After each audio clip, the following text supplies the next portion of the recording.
clase pasada terminamos la materia de la etapa 1 de elaboración de proyecto y quedó en el tintero una lámina que no encontré. Prefactibilidad, ¿no? Ahí quedamos, factibilidad. ¿Factibilidad o prefactibilidad? Factibilidad. Factibilidad.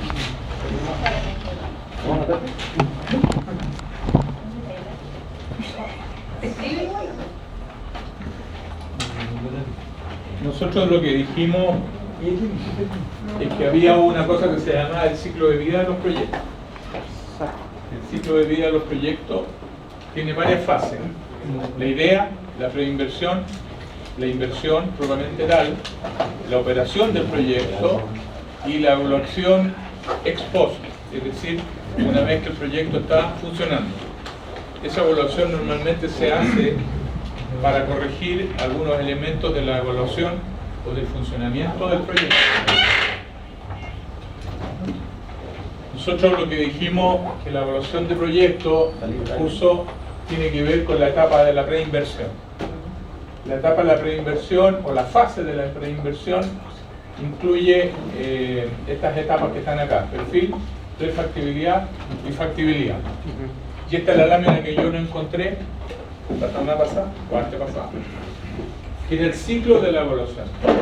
Tanto en el perfil como en la prefactibilidad y en la factibilidad se genera lo que se llama el ciclo de la evaluación: formular, preparar, evaluar y sensibilizar el proyecto. Entonces, en realidad, también aclaramos qué significaba formular, qué significan los estudios del proyecto, el estudio comercial, el estudio de mercado, el estudio técnico, el estudio legal, la evaluación de los impactos ambientales de los proyectos, etc. Eso se llama formular. Preparar un proyecto eran los tres flujos de caja: flujo caja económico, flujo caja financiero y flujo de capacidad de pago.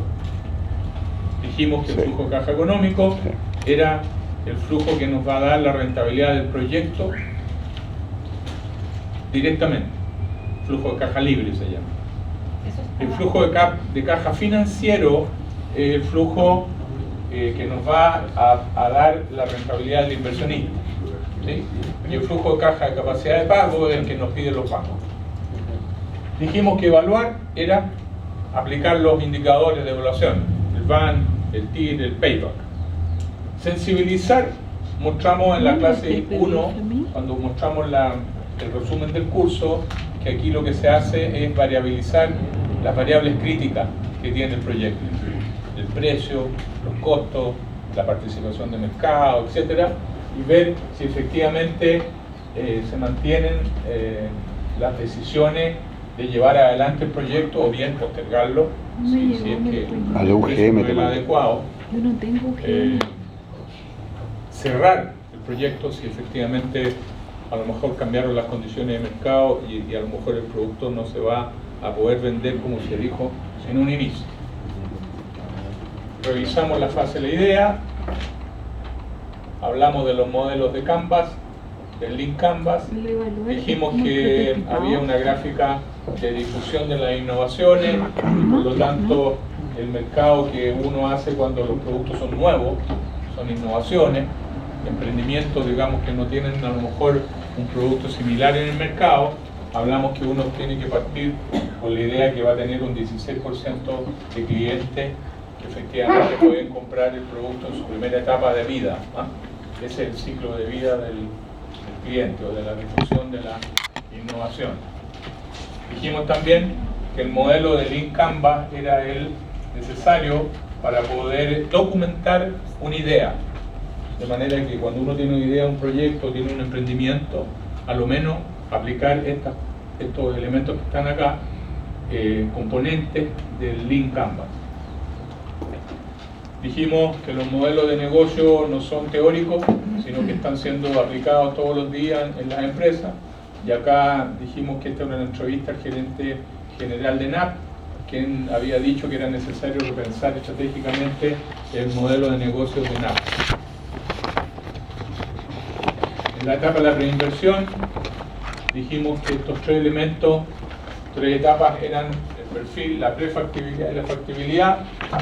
Y aquí esto fue lo que quedamos, en que en cada una de estas etapas, perfil, prefactibilidad y factibilidad, se hacía el ciclo de evaluación, el ciclo que vimos hace un rato acá: formular, preparar, evaluar y sensibilizar. Y hay proyectos, dijimos también, que bastaba que pasaran la etapa de perfil y ya estaban siendo aprobados o rechazados. Hay otros que a lo mejor tienen algún tipo de complejidad en las inversiones o a lo mejor el monto de la inversión es mayor y por lo tanto es necesario escalar los estudios, mandar a hacer estudios especiales, y pasa entonces a la etapa de la prefactibilidad. Y finalmente la etapa de factibilidad ya son para inversiones estratégicas. Dijimos que inversiones estratégicas tenía que ver con los montos de las inversiones, pero también por la imposibilidad de reutilizar esa inversión. Hablamos de un submarino, creo que les conté la historia, ¿no? No se las conté. No. Salió en el Mercurio la otra vez que en Rusia se vendía un submarino, se remataba un submarino, 7 millones de pesos. Barato. Esa cosa de tomar un pasaje, irse a Rusia y comprar el submarino. Traerlo de otro tema. No, pues traerlo y los permisos. Pero es barato, o sea, yo me compraría un submarino de 7 millones de pesos. Ahora, ¿qué voy a hacer con el submarino? No Un sé. hotel, un hotel. Un motel, por ejemplo. Parece que sí, yo creo. Tendrá algún certificado técnico que la cuestión flota y que cuando usted le cierra la esclusa no se hunde la Una escuela para perros. no entra el agua, no sé. Se podrá hacer un hotel. Submarina. Por la rada de Valparaíso y dará dar una vuelta. Pero una vez que usted hace esa inversión es un poquito irreversible. Entonces dijimos que cuando hay inversiones estratégicas, estamos hablando de inversiones que tienen un carácter de irreversible. Son difíciles de convertir de nuevo en efectivo, en plata, y decir, bueno, ya me equivoqué, así que vendo lo que compré. Vender el submarino yo creo que tiene pocos clientes. Cuando uno hace una central atómica de producción de energía eléctrica, entonces uno dice, bueno, con el perfil basta. No basta con el perfil, ni siquiera con la prefactibilidad. Hay que hacer estudios de factibilidad. Por ejemplo, un tema de las centrales atómicas de producción de energía, que son muy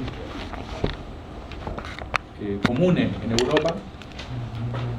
Acá en Chile no es fácil, porque hay que hacer estudios de suelo y la cantidad de terremotos y sismos que tiene el país hace que sea un poquito peligroso tener ese tipo de energía.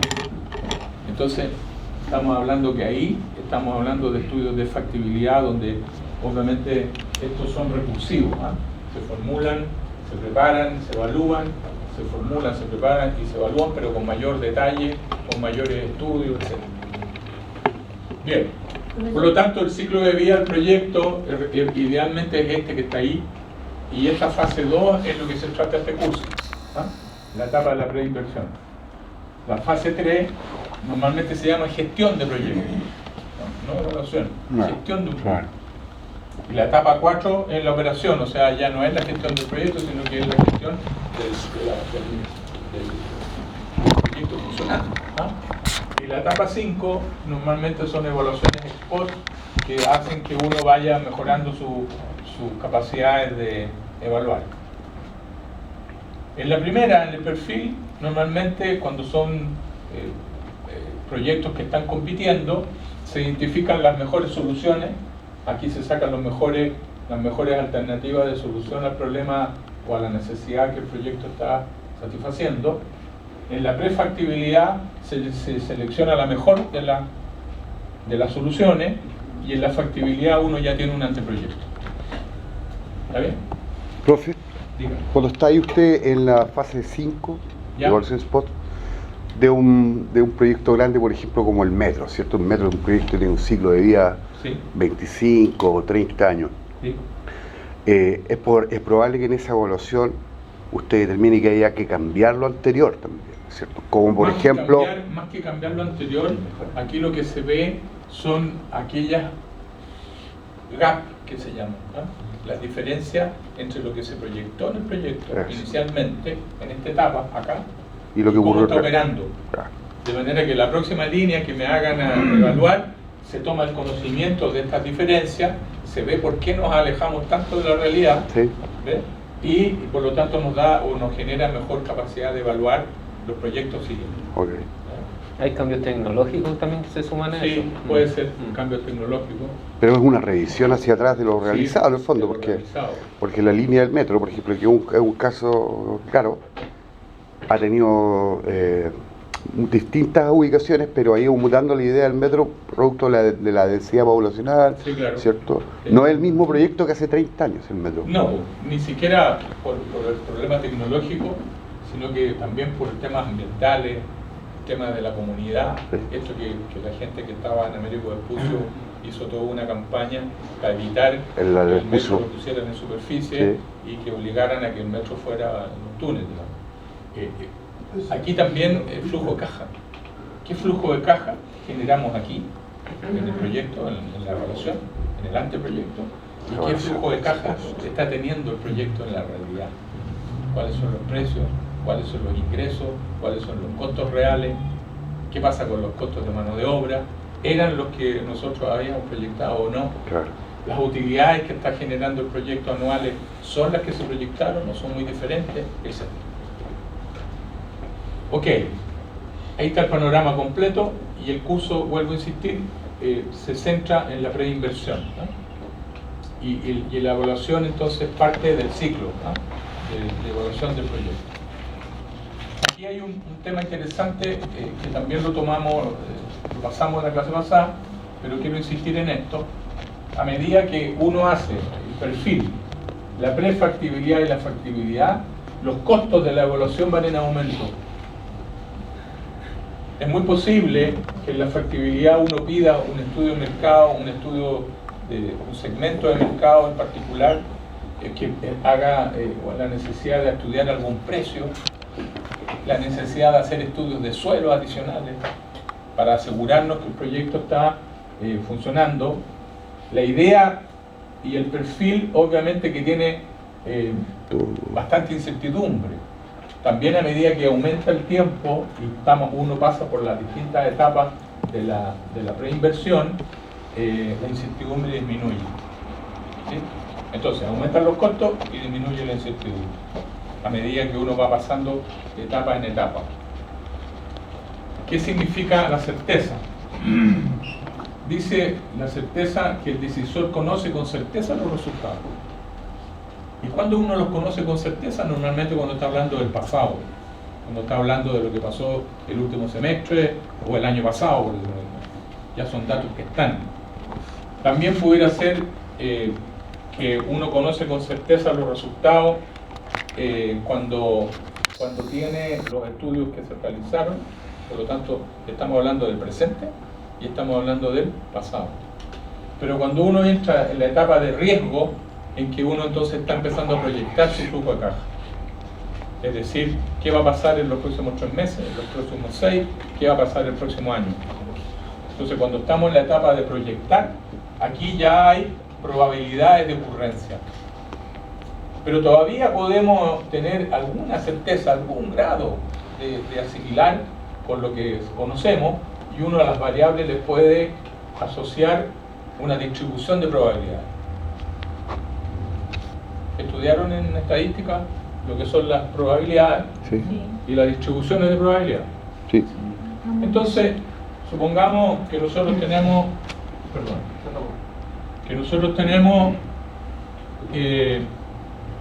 un diagrama en que aquí están las ventas y aquí están los años.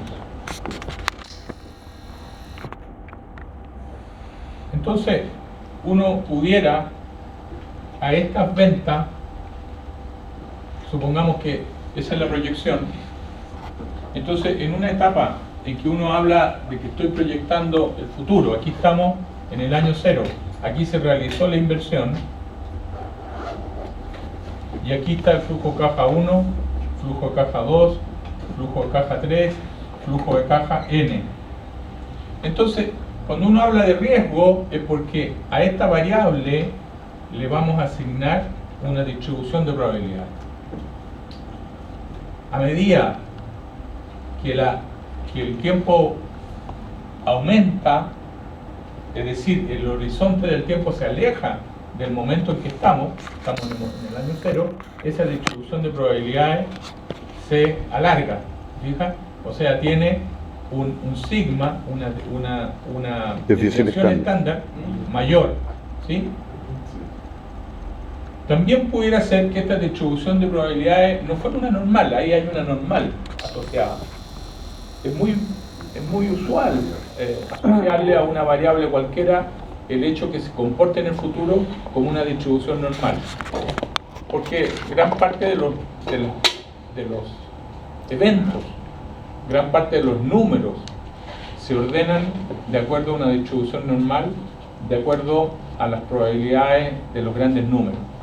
Cuando uno repite un experimento una cierta cantidad de veces, suficientemente grande el n, normalmente llega a que los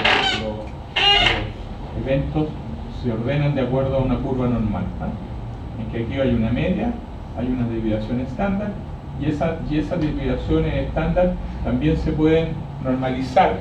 Entonces uno dice que el 80% de mis mediciones están dentro del sigma menos un sigma más un sigma. El 95% más 2 sigma menos 2 sigma. Y están los elementos que uno normalmente son las colas que se llaman, en que están, acá está el último 5%, más 5 a cada lado. Pero también las variables del proyecto se pueden ordenar de acuerdo a otro tipo de distribución. Una distribución como esa, por ejemplo. Una distribución rectangular. En que, ¿qué es lo que dice acá? Que todos los elementos tienen la misma probabilidad de ocurrencia. Cuando uno no sabe, pero sí sabe un rango. El precio del cobre, yo creo que se va a mover entre $2,8 la libra a $3,2 la libra. Y cualquier valor es bueno. No tengo idea, no creo que se ordene. No creo que se ordene de acuerdo a una normal, sino que es posible que cualquier elemento tenga la misma probabilidad de ocurrencia. También pudiera pasar que los números se ordenen de acuerdo a una distribución rectangular. ¿Eso qué significa?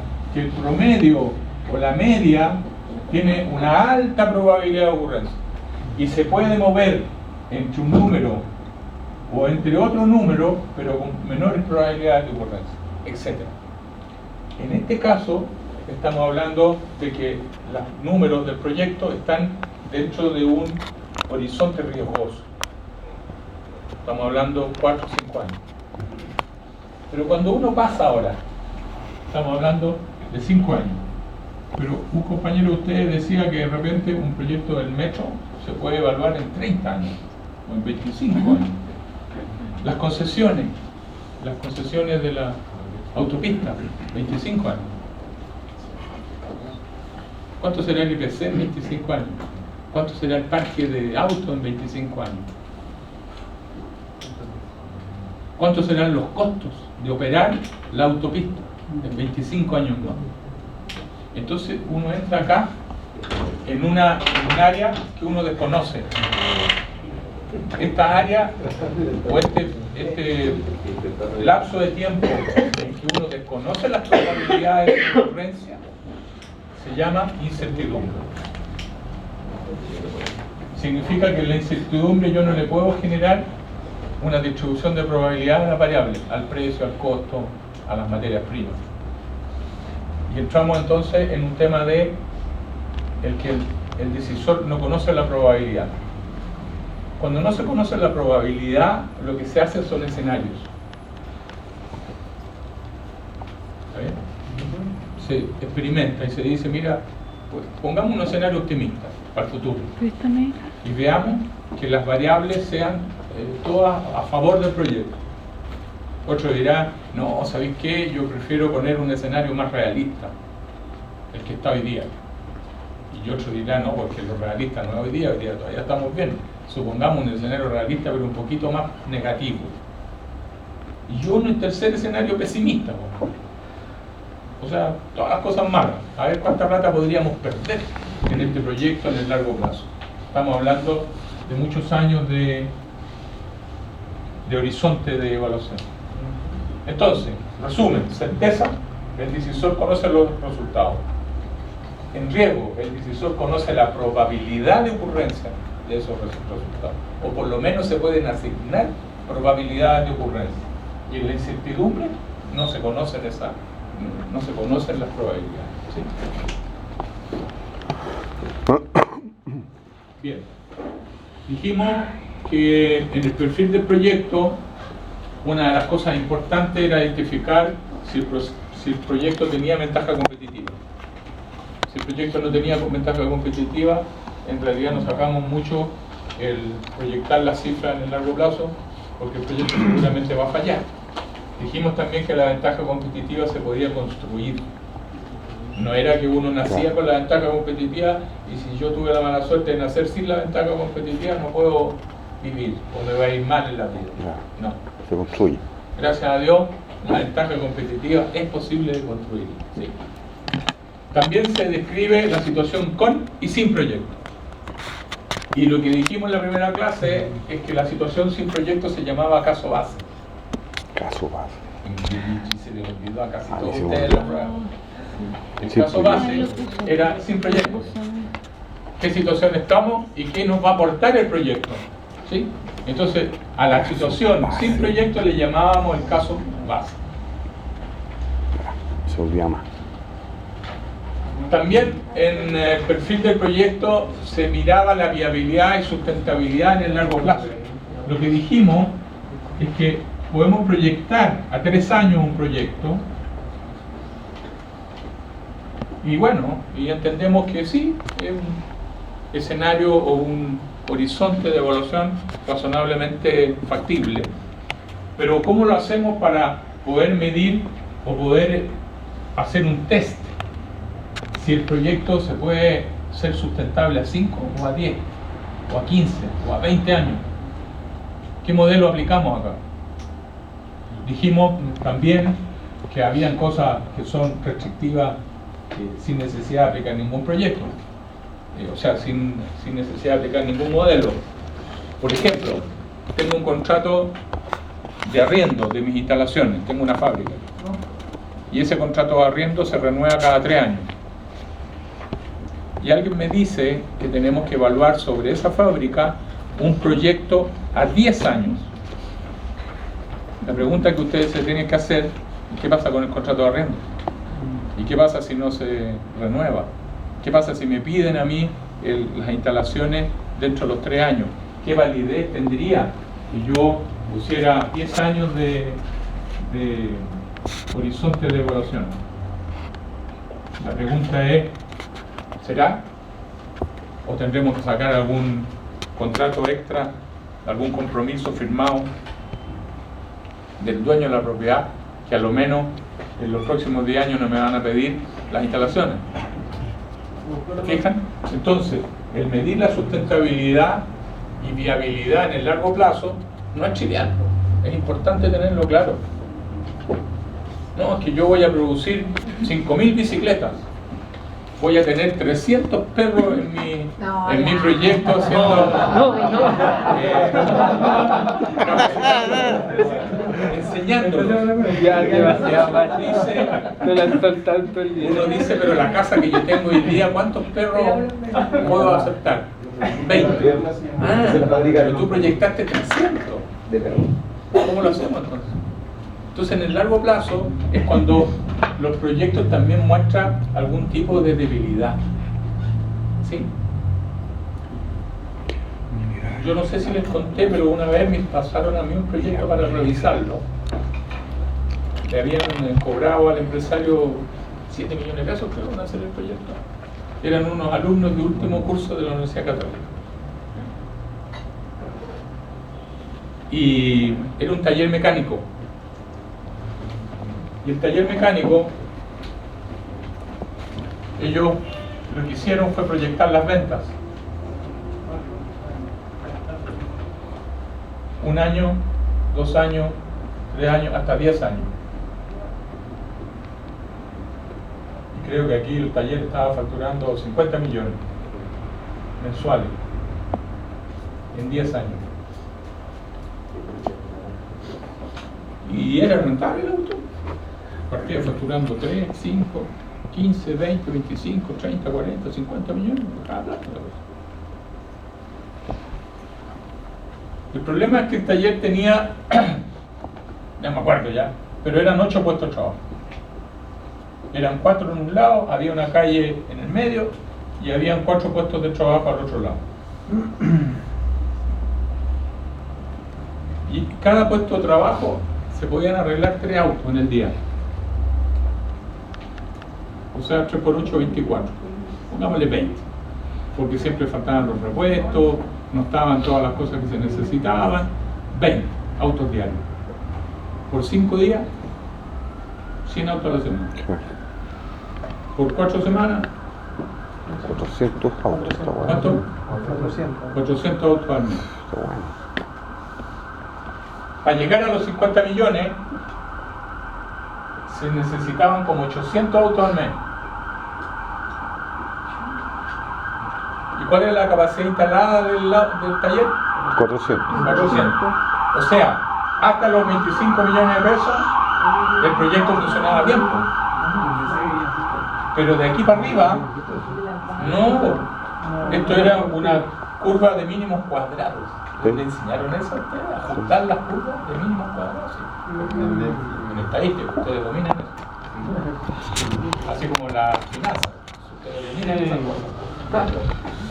Bueno, la mínimo cuadrado Es una que función ellos lineal. dijeron, en el primer año me da tanto, en el segundo año me da tanto, en el tercer año, en el cuarto, en el quinto, entonces hacen una curva, una recta y la ajustan. Entonces yo lo que les dije, sí, pues, pero esto es un sueño, porque de aquí para arriba, imposible. Salvo que uno quiso defender el proyecto, bueno, ¿y qué pasa si yo hago 2 turnos? Yo hago 2 turnos. Ah, sí, buena. Anda a ver si podéis. No es fácil. La inspección del trabajo no te deja. Y otro dijo, incluso podría ser más, yo trabajaría de noche y de día. Y lo imponderable no. No,